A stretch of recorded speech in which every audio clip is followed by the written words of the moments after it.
CDC approves ending recommendation for hepatitis B shots at birth. If you're a parent like I am, that probably made your stomach drop. But there's a problem going on here. That headline alone gives you the impression that the CDC just decided newborns do not need protection against hepatitis B anymore. That's a huge claim.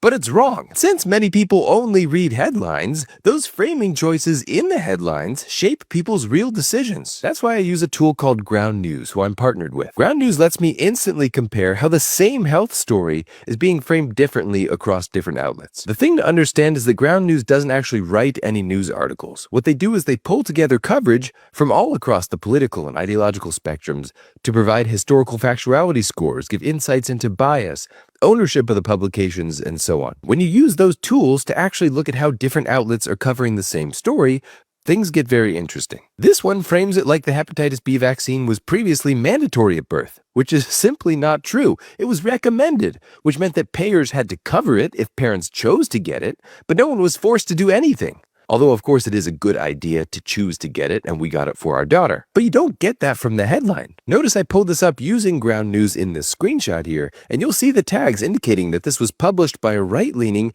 international publication owned by a foreign government. And the reality is that even with a history of high factuality, foreign governments may sometimes have other motives when they're writing about topics related to American public health. On the other hand, if you read this one, CDC approves new hepatitis B vaccine recommendation as some hospitals reject changes. CDC approves vaccination change issued by a panel stacked with skeptics. You get more of the nuance of what's actually happening, which, to be clear, is a non-evidence-based takeover of American health policy. But this is the same story with very different framing. Now, for that article, Ground News tagged it as being politically central, a U.S. national publication with a history of very high factuality, and owned by an individual, in contrast with a foreign government, for example. And that's right here alongside with the different headlines when you're scrolling through, which means you immediately get way more context about who is framing any given story in a particular way. Ground News lets you sort articles on a given topic by factuality, by the bias, by many other factors, and most importantly, it helps you be more conscious about the sources of the content that you are reading. For example, if you're spending just a minute or two trying to catch up on a topic, you probably want to make sure that you're not accidentally just skimming headlines written by foreign governments. I consider myself to be pretty media savvy, especially as someone who produces content myself,